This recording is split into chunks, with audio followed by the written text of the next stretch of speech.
Don't say it aloud.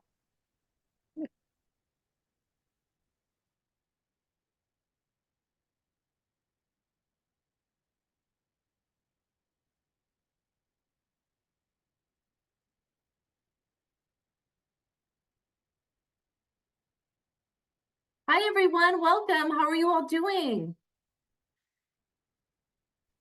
Hi, Professor. I'm good. And you?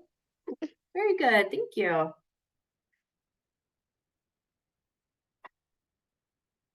How's everyone else doing tonight?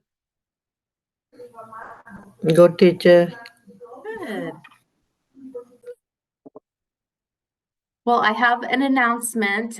Next week, I will be in San Diego at a conference, well, not a conference, at a meeting for some other work that I do with California Community College Early Childhood Educators. And so Professor Mulhern will be substituting for our class next week, and she'll go over our loose parts presentation. So there's going to be a whole presentation where we go over loose parts. Tonight's focus is going to be going over the assignments, the assignment instructions, kind of giving you an idea of what is to come. And then one of your reading assignments this week is to start on loose parts. So it'll be advantageous for you to do the reading. You'll hear the presentation next week. We'll go over the assignment tonight. You'll hear the presentation next week, and then you'll have time to think about what it is that you want to do. And of course, we always have our peer educators, and they will try to update their schedule. Let me actually show you where to locate their schedule. They will try to update that as needed. There might be like a week where a peer educator is not available, and they'll just maybe post an announcement, or we'll try to make that known to you all. So I'm going to start by going into Google, not Google, our course.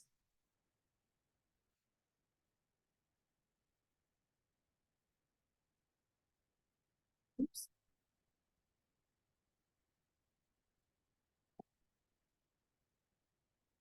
And so from our homepage, if you scroll down under the Peer Educator Student Hours and Zoom link, if you click on the link to Peer Educators, there is a Google document page that shows, and these are all the hours that your peer educators are available to help you with any of your assignments. The Zoom link is available here, and the passcode is HELP, H-E-L-P. And you can see that Marlene and Shantae are both available on Saturdays by appointment. And you can see all of the, Arthur is available on only Tuesdays and Thursdays, or Tuesdays and Wednesdays now. I don't know why that doesn't have hours right there. Maybe he's only available Tuesdays, I'm not sure. Oh, I'm sorry, Tuesday and Thursday, 10:30 to 11:30 in CDC 106, so in person, and then he's available also online a couple different times. Marlene has looks like more of an afternoon availability. Ashley has 10 to 11, and then 1 to 3, and then 10 to 11:30, and then 1 to 3. And Shantae has, these are Monday evenings. And that's always nice to have the night before an assignment is due to have a peer educator available to you. It is recommended that you email the peer educators in advance if you would like to, confirm a specific time, and their email addresses are available right here. And I think that's it for the peer educator. Any questions on this, on peer educators and how to get support from them? Their email addresses and their photos are also available on the homepage. And then if you scroll down, you'll notice these are the some of the mentor teachers. I need to get the rest of the mentor teachers up. You at least have the yellow room and blue room teachers available, where you can go ahead and email them directly if you're ever not available to, oops, sorry guys, rolled over my dog. Sorry, baby.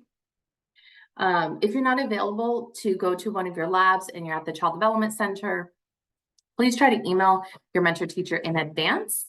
And so what the process is, you'll just miss for now, and then after spring break, so I think it's like in another month, there'll be some availability open. It is a limited availability, so and the reason for that is because we can't just have students like, oh, I'm not available, not available, not available, and then at the end of the semester we have so many students trying to make up hours that there are more adults than children in the center.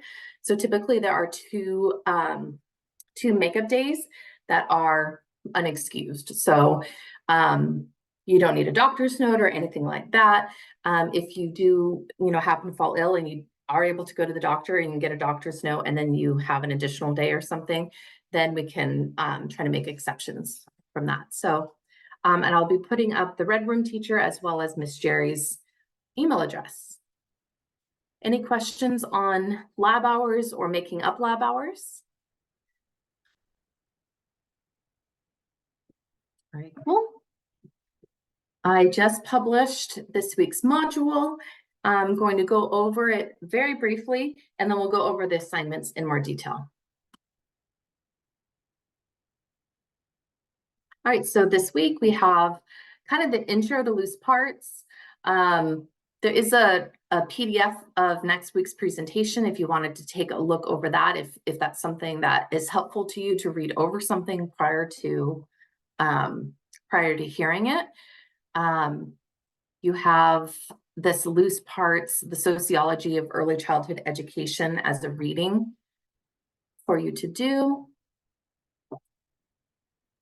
It gives you kind of the history behind loose parts. And in your reading response this week, reading response number 4, you will read chapter 1 from the Loose Parts book by Miriam Balogloski and Lisa Daly. Miriam used to teach at Cosumnes River College up until I think like 2 years ago. So this link here brings you to the book itself. You'll enter in your Los Rios Gmail number. And what's nice about the book, you can read more of the book if you want, if you need to, learn more about loose parts and you just don't quite have enough. What we're asking you to read is chapter 1. And what's kind of nice about reading through books is it gives you a sense too, not only of the content, but it might start giving you an idea of different types of provocations. These are just, the first chapter is just going over the specific materials, for example. But there might be provocations later on, like this is a provocation, for example. So you're going to be hearing me say that word provocation a lot, as well as loose parts.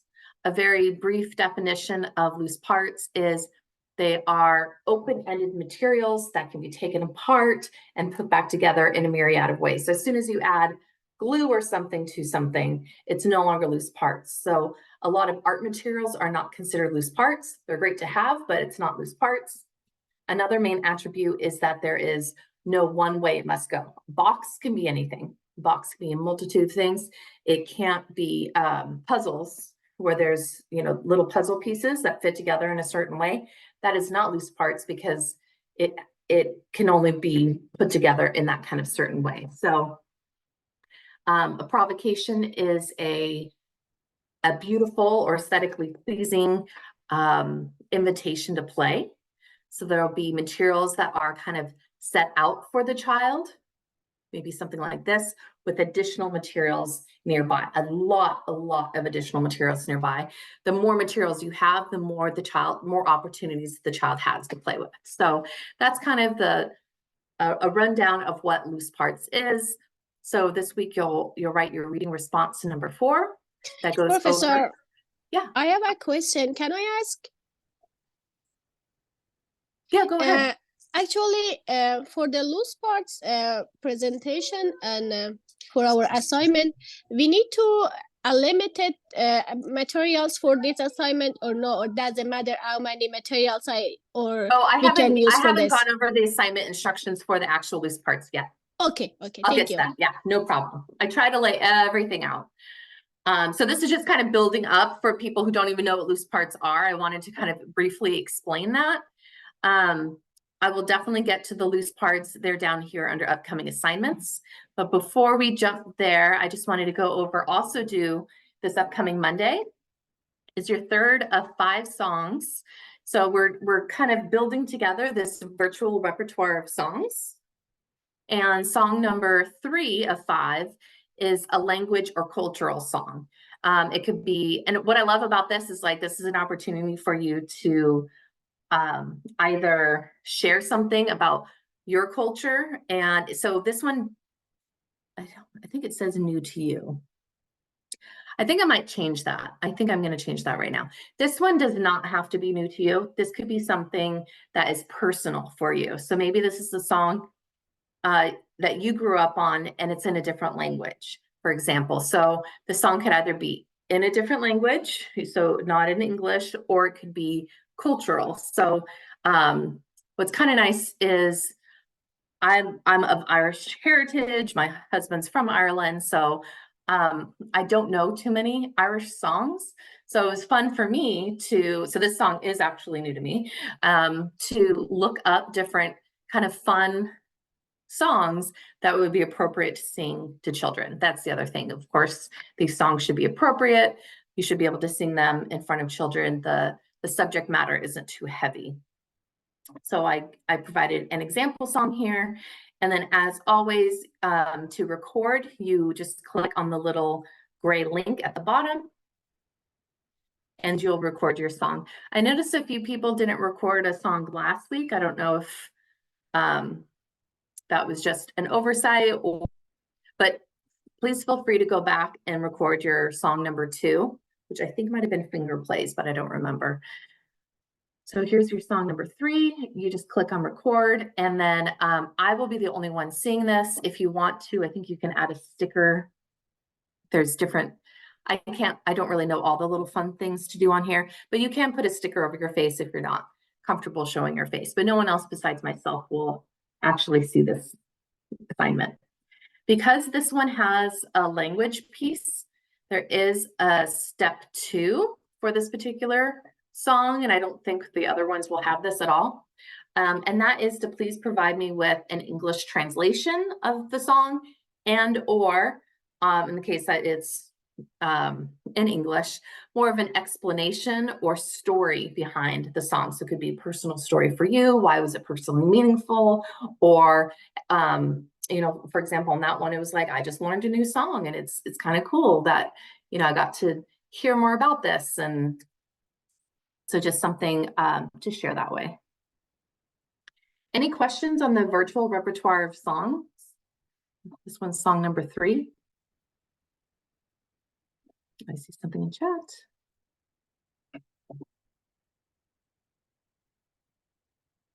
Lorena's just saying hi.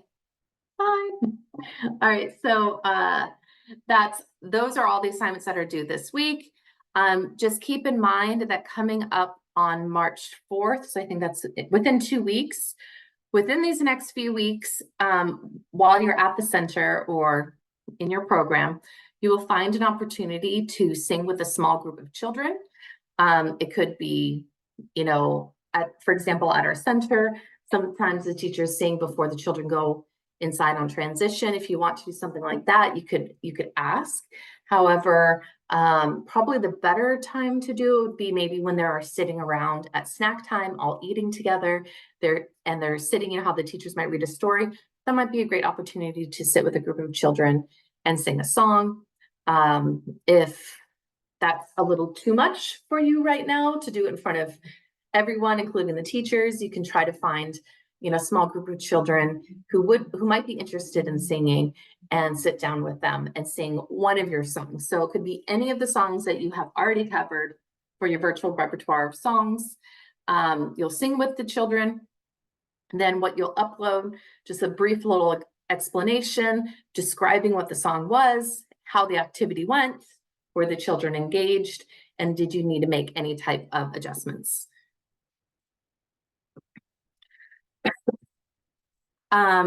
So Bibi Marzia is asking, do we need to sing the song in English or just a translation? So is that for the assignment or is that for singing to the children?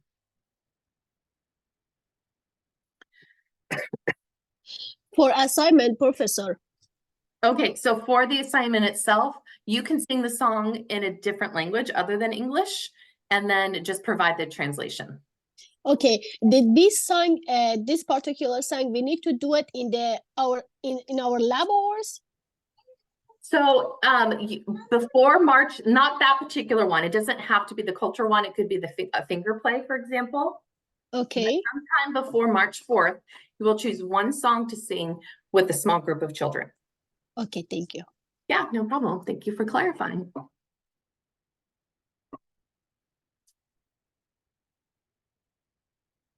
So that is coming up March 4th. Later in the semester, you'll sing one more song to a group of children, and you'll also find an opportunity.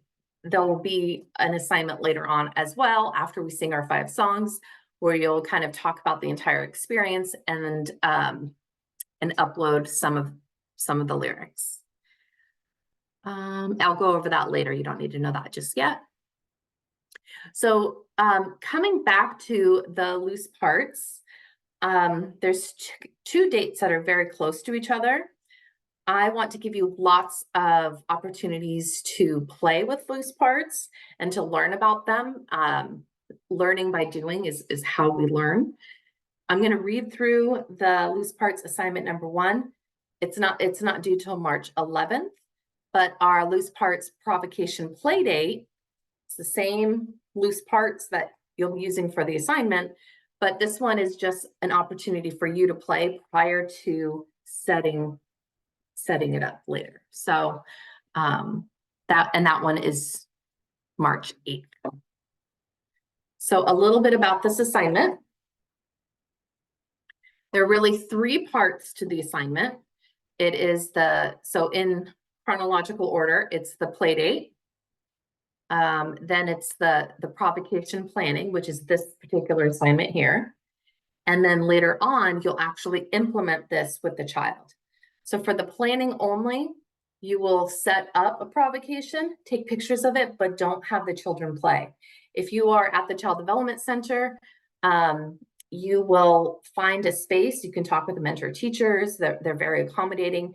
Maybe you're in the yellow room and you want to set up something for a child in the yellow room, but you don't want that child to see. So maybe you ask the teachers in the blue room if you could set something up in their side of the classroom using the materials that you have at the center at your disposal.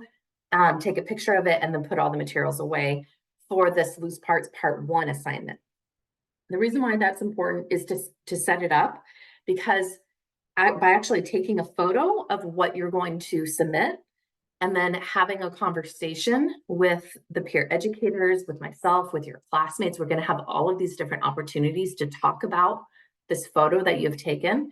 That will give you a lot of information before you then go and implement it with the child. You might go, well, I need to completely redo that whole thing. That wasn't even loose parts. Or maybe it is, I don't have nearly, after playing with the materials, I don't have nearly enough materials. So it's going to give you a lot more insight and really help support you in that process.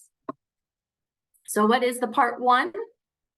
You're going to answer the following prompts. So you'll write up a little document that says, that talks about one specific child. So in your lab setting, you're going to think about one child, someone that you're just drawn to. You're going to write up a little blurb about that child. What is their name? What is their age? You can even include these, the numbers here. I'm fine with that. And just start talking about the child's number 1, the child's interest is number 2. However you want to write it, it's fine. So you'll write the child's age, their name, what you know about the child, and if there are any developmental considerations or accommodations that you should be aware of. The next thing you will write about is what are the child's interests. So from this, you should try to put down more kind of concrete evidence of like what you have seen the child play, like action words, like I've seen them throw balls, I've seen them kick a lot, I've seen them run, right? And then you can also include things that you've heard the child describe. So maybe the child's describing all these things that they're playing on the weekends. And so try to imagine, what does this child want to play? And how can I set up some type of loose parts provocation that really hones in on this child's interests? So question number 2 is just asking you to describe, what those interests are. And then the third step is actually creating the provocation, using materials to actually create the space. If it's on the table, try to put it on the table. If it's on the floor, wherever you imagine it being. If it needs to be outside, try to plan a time where maybe the children are all inside during snack and eating, so that way you can create something outside. Try to make sure that the children don't see what you're creating, because in my experience, as soon as children see something, they get really excited about it. They play with it for a really long time the first time. And then if you try to recreate that later, it's not going to have the same excitement. So try to do it when the child isn't looking for this initial planning assignment.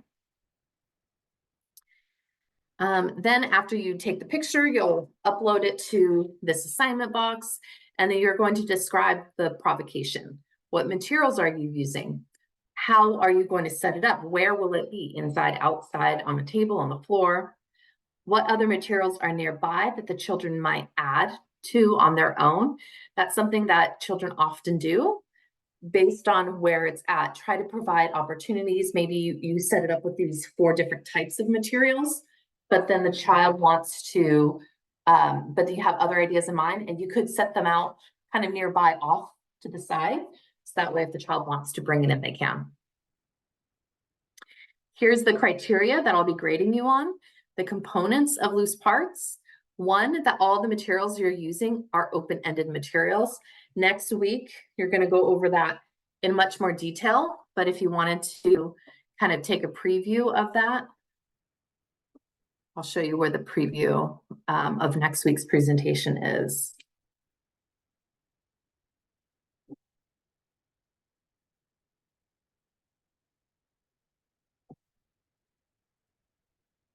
Sorry, my computer's so slow. The preview is right here under loose parts presentation. So this will be more or less what you're going over next week. So that way you can ask more poignant questions if need be. But for example, open-ended materials, and I really should also include here, write it down. These materials must be able to be taken apart and put back together in a different way. So for example, if you're using even like pipe cleaners, like once you open up the pipe cleaners out of the bag, they're super straight, but then after you use them to make something, they're all like curled up and they're never quite straight again. I wouldn't necessarily say that that is a loose part. That's more like an art thing. Open-end materials like blocks or buttons or things that don't have an attribute.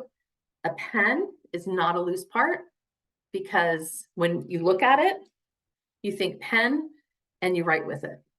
Whereas a box can be a spaceship, a box can be a house, it can be many different things. So then you're going to think about, okay, what is this child interested in? Maybe they're interested in blocks. Let's just go with blocks. You're going to try to offer different types of material that kind of all works together.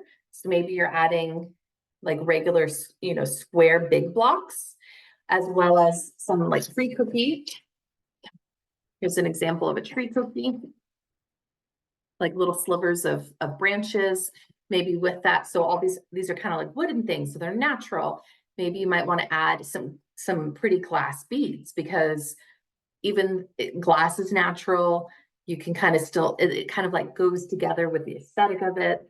You wouldn't necessarily add plastic with your wood. If you want to do all plastic, sometimes there's beautiful plastics out there. That is fine, you can do that. But then you want to add the wood element to it. Try to make sure that these materials are also aesthetically pleasing, meaning beautiful. Like you're not going to use old yogurt containers, for example, because they have like the label still on them, they have a lot of writing still on them. And we want to try to set this up in a way that all the children will want to play with this. I'm just trying to find an example of some beautiful plastics. There are beautiful plastics out there. Or even fun plastics. Here's like fun water. Sorry, Professor, to interrupt you. It's a message on the chat. It's like somebody has trouble with their sound. Okay, if you go to the homepage,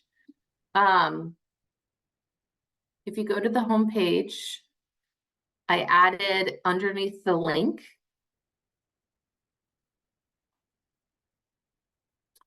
I added the call number.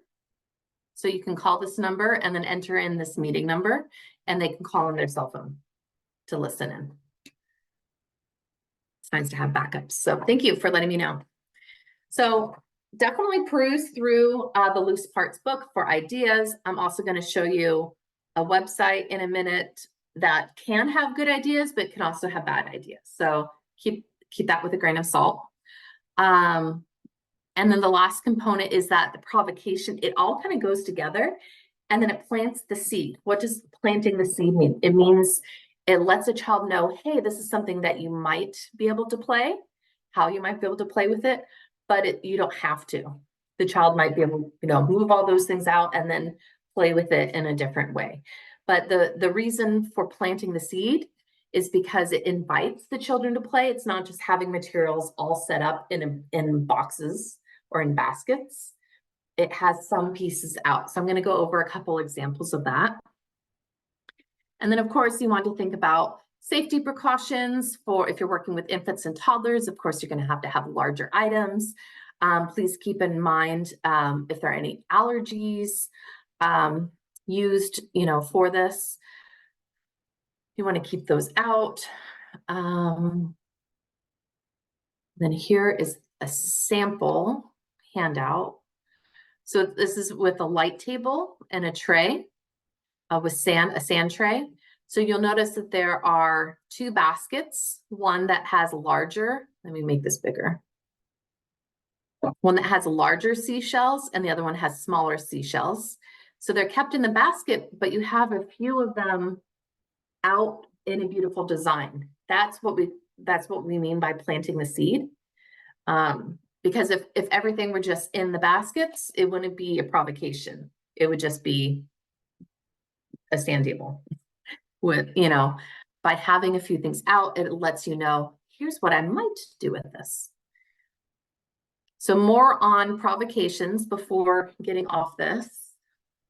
I'm going to go to my Pinterest account.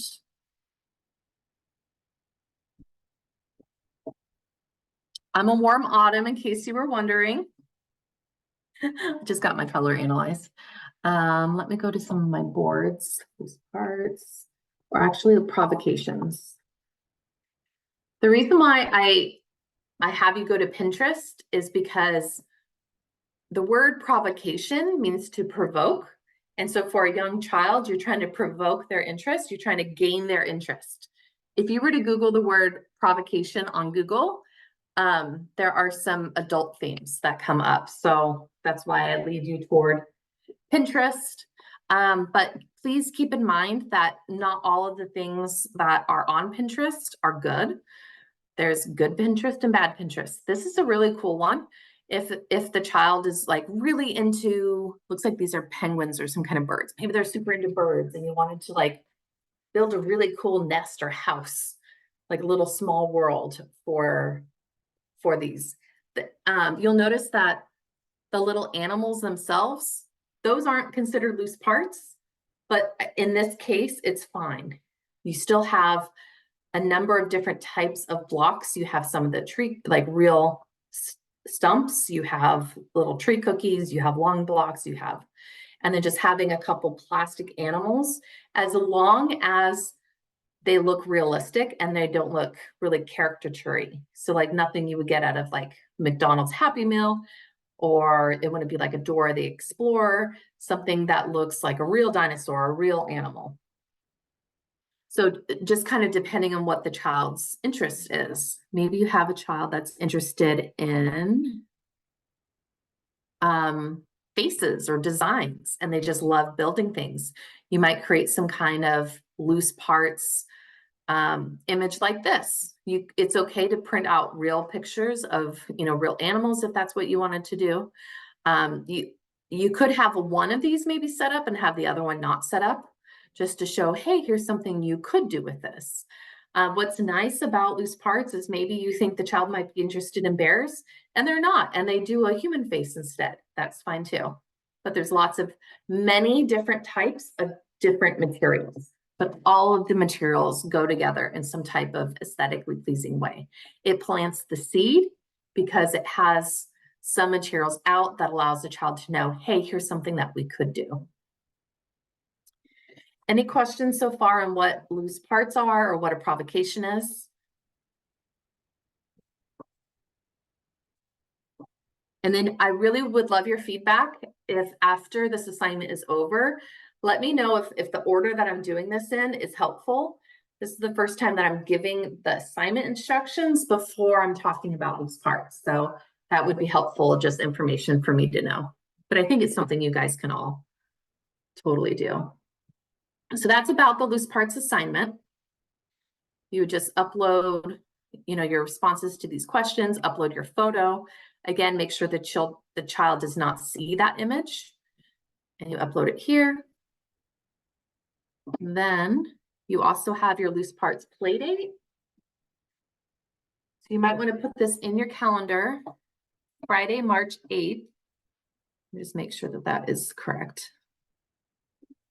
It is, okay. Friday, March 8th from 6 to 7 p.m. I'm going to host a special loose parts play date.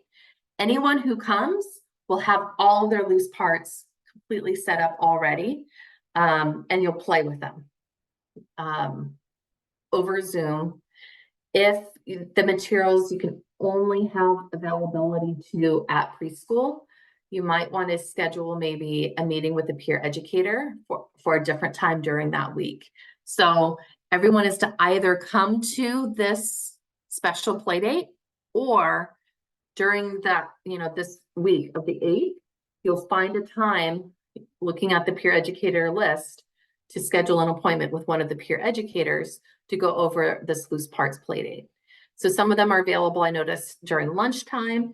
Maybe you can stay a little late one day during your lab hours and then have a video appointment with some of the peer educators, bring the materials to maybe our ECE Innovation Hub, or even out in the center area, and you can record have a Zoom camera on yourself and play with your materials for a little while. That's an important piece to this. I noticed that students will have this idea in their head, and as soon as they play with it for 20 minutes, they go, wow, here's what I need to do. It really gives you a lot of feedback, and being able to reflect with someone else is going to really help you, that the peer educators can give you ideas. Hey, you might want to think about, do you think you might want to add something? Do you think that this is loose parts? They're going to ask you kind of leading questions that can help you with this assignment. Any questions on the play date that you'll have either with me on Friday evening or with the peer educators? You guys hear my dog snoring? He's so funny. And then on April 8th, and I don't think I've fully edited this assignment yet. Let me just see. No, I don't think I haven't edited this assignment yet, but I need to proof this one more time. But April 8th, you will, by this time, you will have implemented it with the child, meaning you will have set this up. You will invite the child over. If other children want to come too, that's fine. You're just going to focus in on the one child. You'll take a picture of them. If you're at the Child Development Center, you'll request a tablet from one of your mentor teachers. So that way you have it available, take photos of the child, and then you can upload it to this assignment, and then you'll do a little write-up about the implementation of it and how it worked. But we'll come back to the final. I'll go over this part on a different day. We don't need to go over this today. Any questions on the upcoming loose parts assignments? And I'm recording this so that way, and I'll post this to our announcement so that way you can refer back to this if you have any questions. I'll stop screen share for a second. Are we good? Is that all? Good amount of information, not too much talking all at once?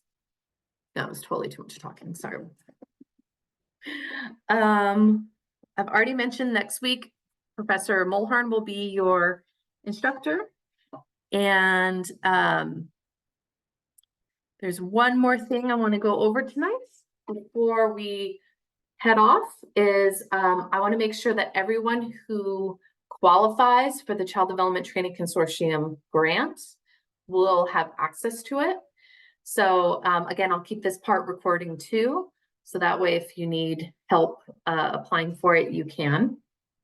So those of you, I want to also respect your time if you don't qualify for the grant. So the grant has 3 priority levels. Well, I guess 2 now.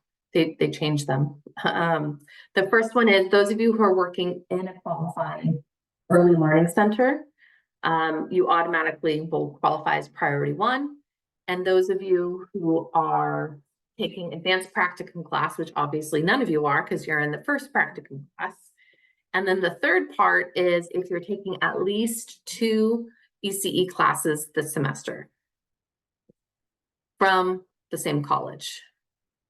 So is anyone only taking this class, this particular ECE class this semester? Peng, you qualify to stick around because you are working at a qualifying center? Anyone else only taking, I know, yay! Anyone else only taking this one ECE class this semester? Camille, okay. And when okay. And Lorraine, are you only taking this one ECE class? Yeah, okay. So this is something to, before I say goodbye to you 3, this is something to keep in mind for future semesters. Especially the next class you take will hopefully be advanced practicum. That means all of you will qualify and the Child Development Training Consortium will pay for all ECE class, any class that goes toward a permit. So it'll pay for all ECE classes, plus it'll pay for some of your general education units, which is really cool. So I don't want to overwhelm you by loading you up on a bunch of classes next semester, but that would be the semester to take them. And you have to take them all at the same college.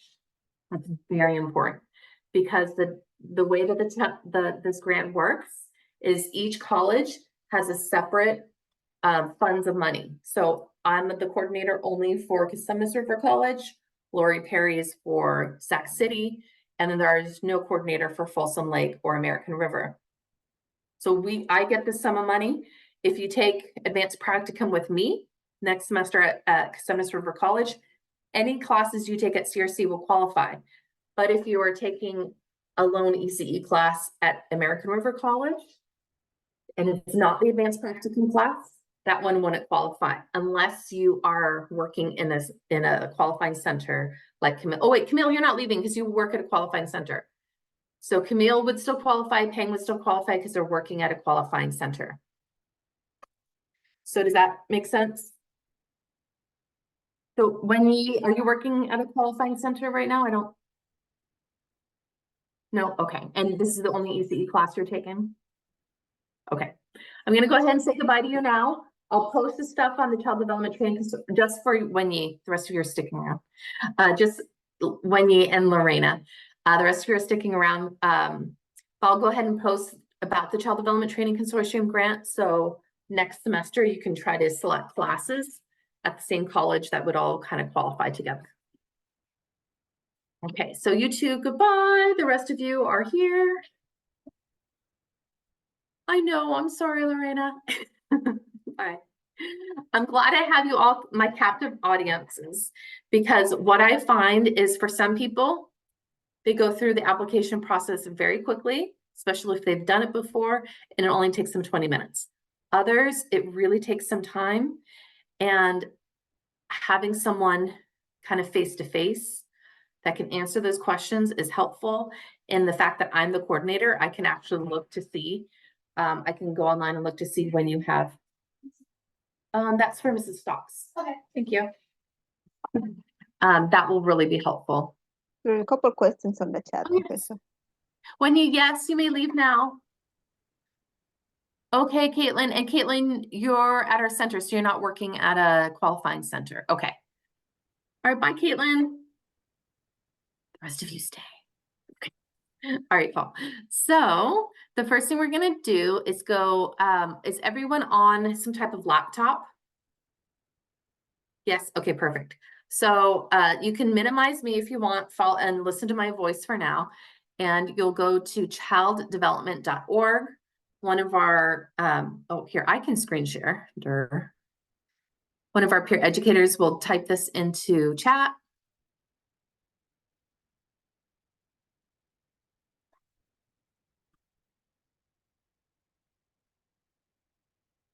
Child development. Oops, nope, that was not right. .org.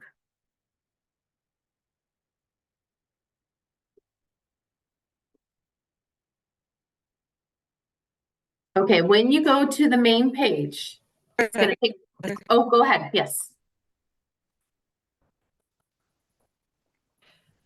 I'm just as he was explaining, like it was like the so I don't know what we're doing right. I mean, like say qualify or I'm having a hard time hearing you. Do you want to type your question into chat? Would that work?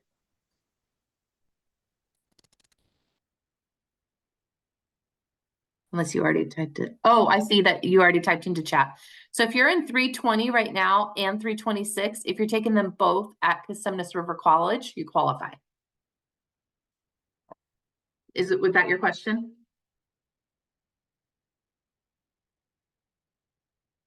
If not, put it into chat. yes. Okay, perfect. All right. So on this page, you'll notice that this first box here says apply for the child development permit stipend. That's a different day for a different whole process. What we're doing right now is we are going to, you will get up to $25 per unit that you qualify for with the child development support grant. So click on that bottom button and it will bring you to the ECE Student and Career Education Program, apply for educational support grant. So we'll just make sure that we qualify. Priority 1 is anyone who works at a qualifying center. That's why Camille and Peng stuck around, even though this is the only ECE class they're taking. Priority 2, all advanced practicum students, so that's ECE 321, qualify. You're going to see some posters I'll put up at the center.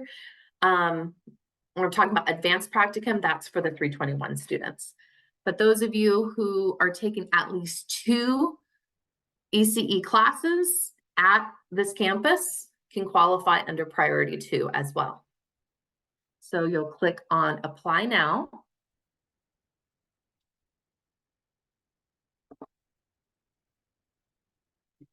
And then it goes over some eligibility questions for you. You can also log in here if you have a login. If you don't, you can create one in a little bit. So it's going to ask each question. Are you currently enrolled in early childhood education or child development course at a community college? Yes.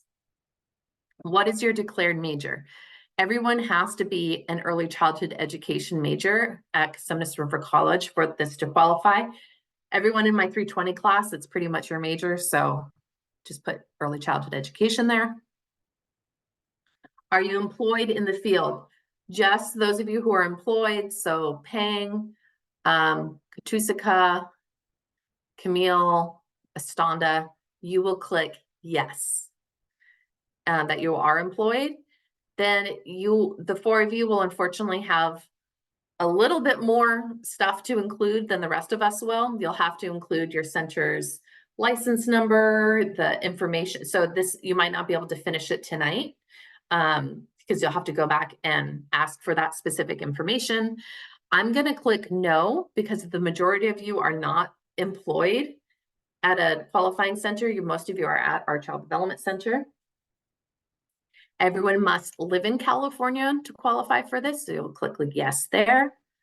Are you enrolled in a 3-unit practicum course? No, but it says or in at least 2 ECE classes. If they're both at CRC, you'll click yes. And then what college is this application for? You'll just start typing in COSUMNUS, C-O-S, and then click on COSUMNUS. And what semester are you applying for? So, sorry. So we are applying for the spring of 2024.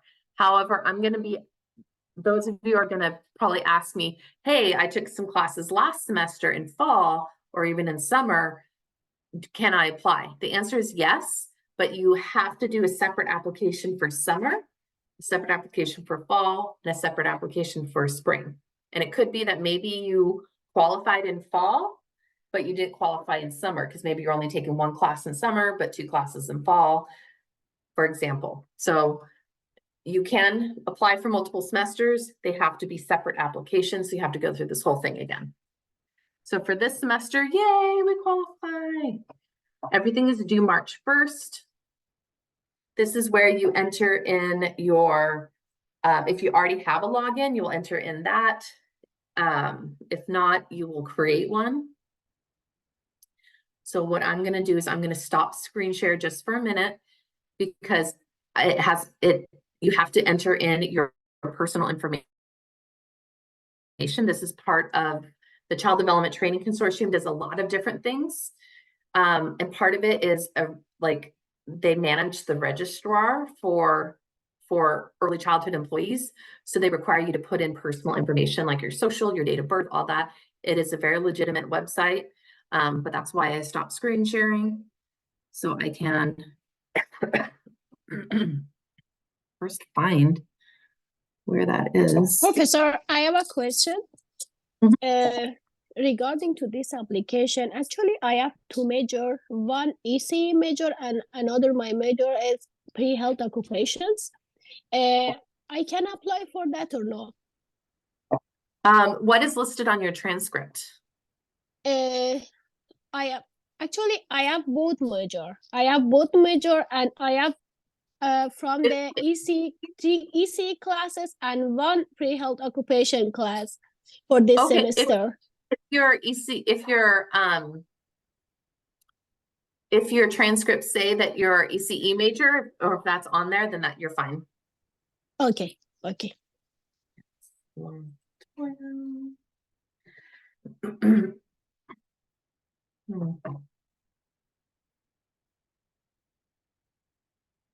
is it automatically? There is another question in the chat Okay.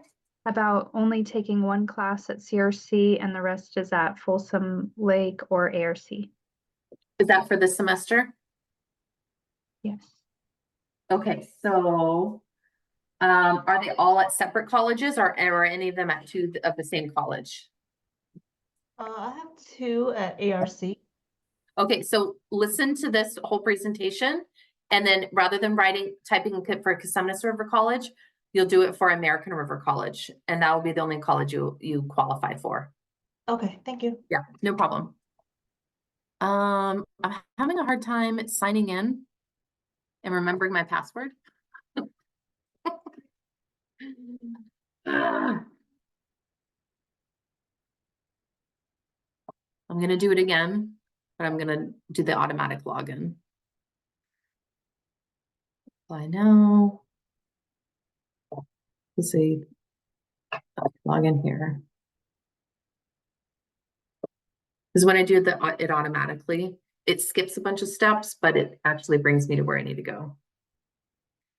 Okay, so if you logged in, in, this part is a little tricky.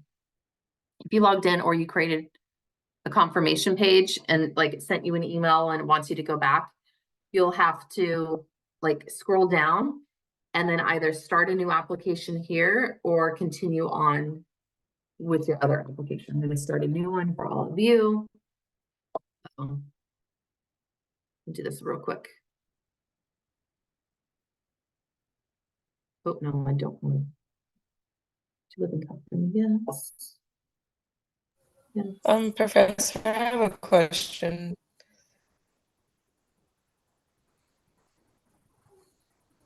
Go ahead. I'm sorry. Where do we find a course number for like the class? That would be under e-services. Oh, okay. Okay, oops, this is the part I didn't want to share. Sorry. But at least I found the page. Let me just scroll down. So you're going to type in all of your personal information. And then screen share.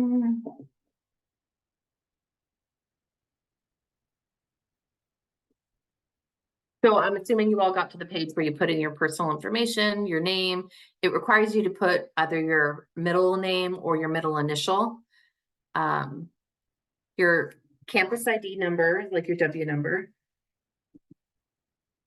Is this your first time, you know, with this grant, either yes or no? Which child development permit level are you seeking or maintaining? You do not have to actually have the permit to apply for this. Or you could already have a permit and then you're trying to advance your permit level. So you can do either one. Most of you are probably going for teacher or associate teacher. And then I didn't fill something in. Oh, my middle initial. Okay. Save and continue.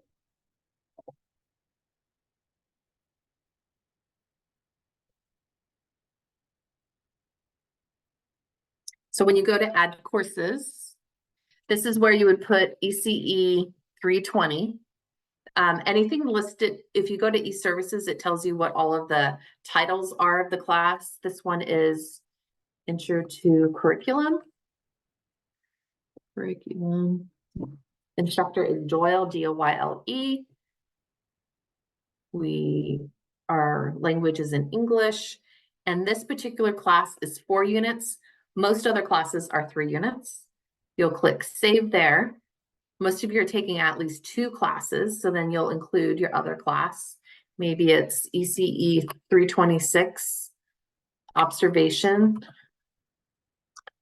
and Documentation with Tanimoto. And that's also in English, and that's a 3-unit class.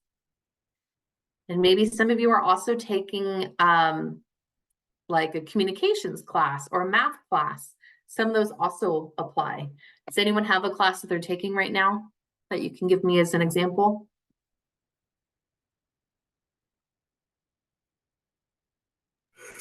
No. Any general education classes? About sign language. Yep. So I think that's deaf.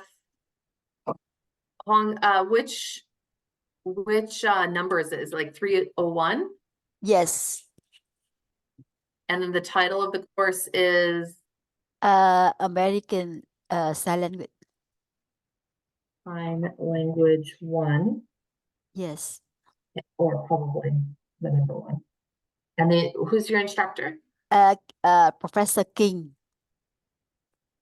Keen? K-E-E? King. No. K-I-N-Y. K-I-N-G.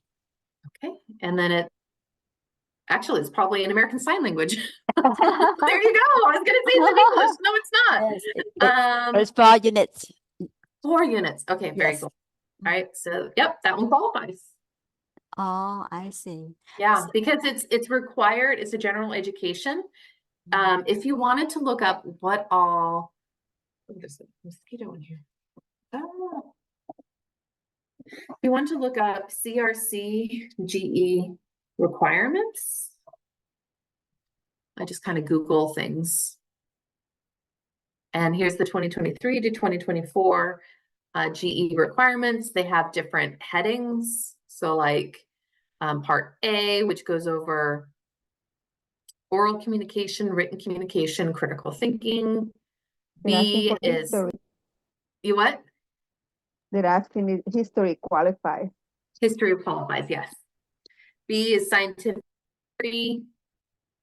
life science, some of your labs, math or quantitative reasoning. So any of the introductory ones, if you start applying for things like real estate, that's not one of our general education requirements.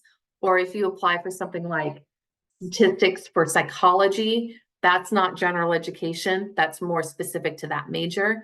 So if you have any questions, you can refer to this page here, or go ahead and put it down, and then I will go in and I'll individually look at each one, put accept or reject, and then give you an explanation why.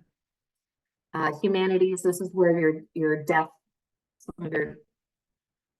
This section is for more of the history of it. So that's why DEF 310 qualifies, but then down below, like DEF 300 or 301 would apply. So they're kind of, some of these are in here multiple times, 312 and 314, the GE units, so yay. These, some of your histories, lifelong learning and development, and then ethnic studies. Bless you, baby. And then your history classes too. So go ahead and put all of the classes you're taking. And then, did you meet with the counselor? I didn't. Hopefully you did. Did you buy books? It doesn't matter if you put yes or no to did you buy books, because everyone will get the same amount. Doesn't matter if they're priority 1 or priority 2. Come here, gorgeous.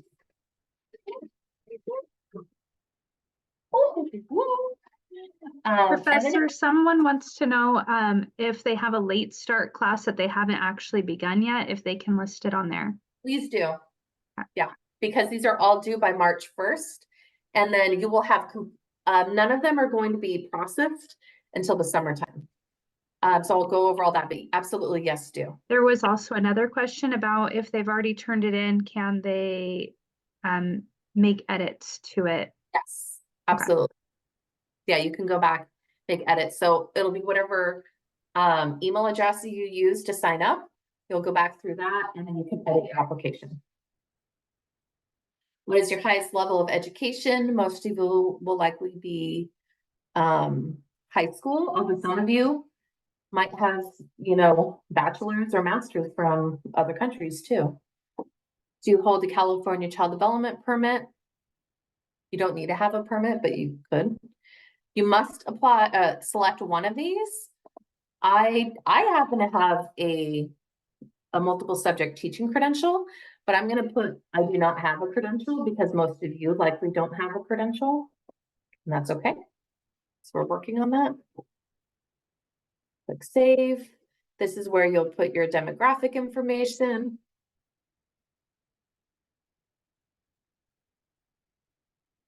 Oh my God.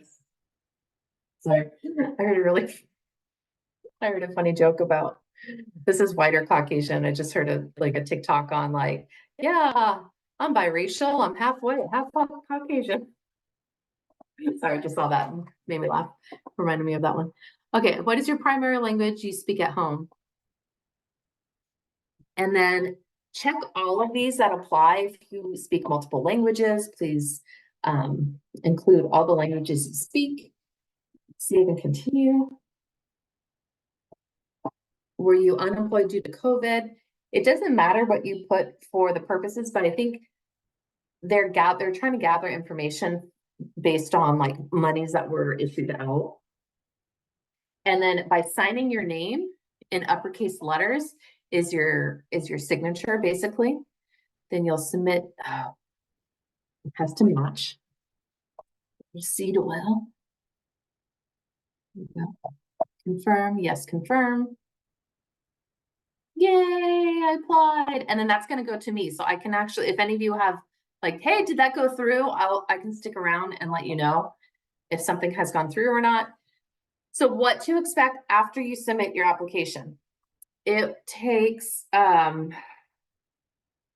instructors have 2 weeks after the end of the semester to submit grades.